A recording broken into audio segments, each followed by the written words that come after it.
Normally on this channel, I use watercolor pencils to create full paintings from a blank page. But today I wanted to try something completely different and see what would happen if watercolor pencils became more of a finishing touch instead of the main medium.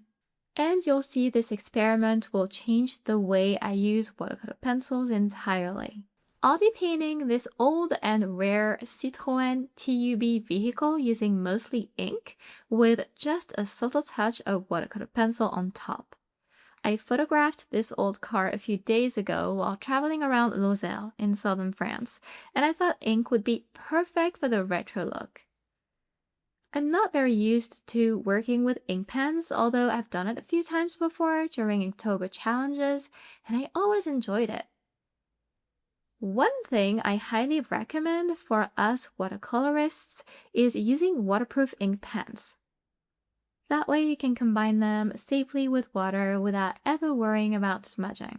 I tested a few pens and chose a fine liner for details and a brush pen for larger dark areas like the tires. And I'm using watercolor paper, although thick drawing paper would honestly work too, maybe even better actually, since I'm planning on using very little water afterward. The sketch itself needs to be detailed enough if the ink is going to carry most of the artwork. Otherwise, you could keep it very loose and let watercolor pencils do more of the work later. And it's exactly what I did here actually. I painted with watercolor pencils first and added a touch of ink afterwards. It really depends on the balance you want between the two mediums. For this piece, I want the ink to dominate and the watercolor pencils to simply support it. So I picked only two pencils from my Faber-Castell Aubergine set, Cold Gray 4 and Burnt Ochre. The ink will create the dark values, the paper the light values, and the watercolor pencils will mostly act as subtle midtones. I was a bit nervous getting started because correcting mistakes with ink is much harder. You can see I actually began with a brush pen, then switched quickly to the fine liner for more control. And one thing I've noticed with ink drawings is that lines really don't need to be perfect. Slight imperfections often make the drawing look much better. My strategy is never to obsess over every tiny detail, so instead, I start by mapping out the darkest areas and outlining the main shape of the vehicle. Once the darks and white paper areas are established, placing detail becomes a lot easier. The precise sketch underneath helps a lot too because it removes a lot of the pressure of working with ink.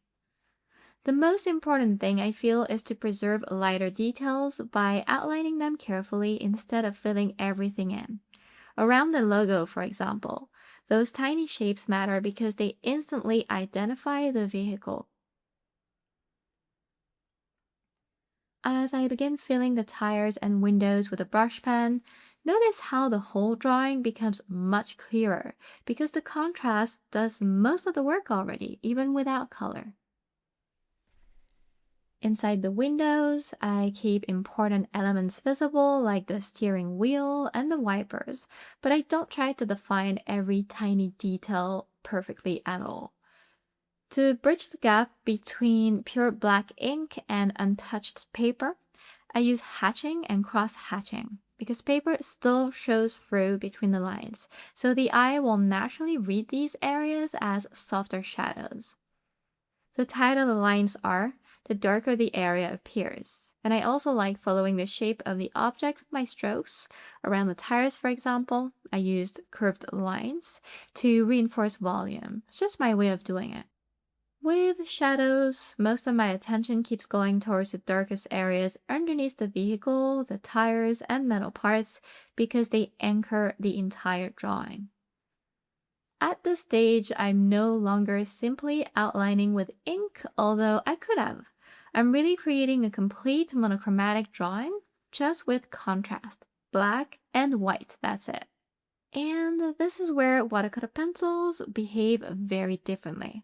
Because now that the drawing has enough detail, shadows, and contrast to look complete on its own, the pencils no longer need to build the artwork like they do in my other videos.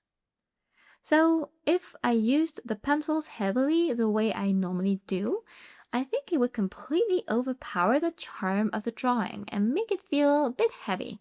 So instead, I only want the watercolor pencils to just support what's already there. For example, I still want this light gray van to remain mostly white on paper overall. It will look better than adding too much color and ruin the initial contrast I just built.